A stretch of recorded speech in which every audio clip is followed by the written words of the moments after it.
আসসালামু আলাইকুম প্রিয় দর্শক, স্বাগত জানাই অভিবাসী আপডেটের নতুন ভিডিওতে। এই ভিডিওর মাধ্যমে জানিয়ে দিব আলোচিত গেম খবরগুলোর বিস্তারিত এবং ইতালির সিদ্ধান্ত কি করছে তারা অভিবাসীদেরকে নিয়ে নতুন করে আরও যে বিষয়টি সামনে এসেছে তার বিস্তারিত।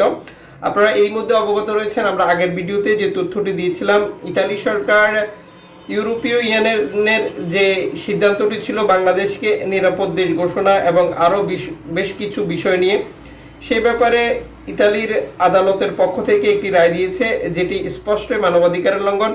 যদি বাংলাদেশিদেরকে আলবেনিয়াতে পাঠানো হয়, পাশে আরও অনেকগুলো দেশ রয়েছে। সেই বিষয়টির পরই আমরা যে তথ্যটি দিয়ে দিয়েছিলাম, জর্জিয়া মেলোনির সরকার নতুন করে আরও কোনো পন্থা বা পদ্ধতি অবলম্বন করবে। নতুন যে সিদ্ধান্তটি নিয়েছে তা অনেকের জন্যই কষ্টসাধ্য বা বিপজ্জনক হিসেবে দেখা দিচ্ছে বলে আমরা মনে করি। বিশেষ করে যারা নতুন করে আসবে তারা বেশ কিছু ঝামেলার মুখোমুখি হবে নতুন সিদ্ধান্তের ফলাফল। আবার বিশেষ বিশেষ দিনগুলোতে গেম দিয়ে প্রবেশও করতে পারবে না ইতালিতে, সেই ব্যাপারেও পদক্ষেপ রয়েছে।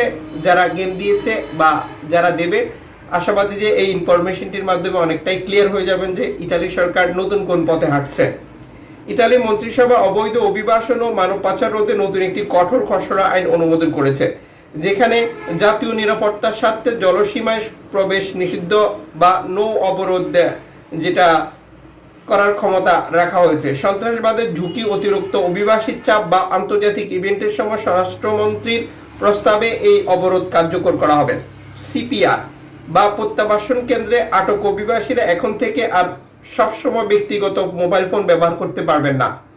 কর্তৃপক্ষের কাছে জমা থাকবে এবং শুধুমাত্র নির্দিষ্ট সময়ে এটি তারা ব্যবহার করতে পারবেন।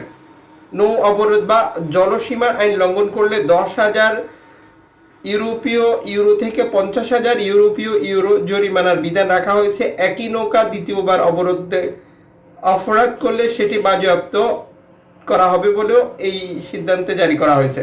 কোনো বিদেশি নাগরিক যদি সরকারি কর্মকর্তা, নিরাপত্তা বাহিনী বা বিচারিক বডির বিরুদ্ধে সহিংসতা বা হুমকিতে দোষী সাব্যস্ত হন, তবে বিচারিক তাকে সরাসরি ইতালি থেকে বহিষ্কারের নির্দেশনা দিতে পারবেন। প্রধানমন্ত্রী মেলোনি এই বিলকে অবৈধ গণ অভিবাসন এবং মানব পাচারকারীদের বিরুদ্ধে সরকারের একটি অত্যন্ত তাৎপর্যপূর্ণ পদক্ষেপ হিসেবে উল্লেখ করছেন।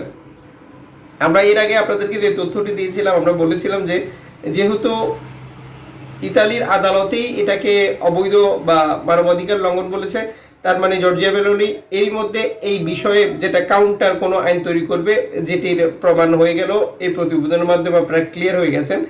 আশাবাদী যে পরবর্তীতে গেম দেওয়ার ক্ষেত্রে আপনারা জেনে শুনে বুঝে সিদ্ধান্ত নেবেন, এতে করে অনাকাঙ্ক্ষিত অনেক ঝামেলা থেকে নিরাপদ থাকবেন। তবে গত 24 ঘন্টার আপডেটও আমরা দেখেছি লিবিয়া থেকে ইতালি এবং লিবিয়া থেকে গ্রিস গেম হয়েছে।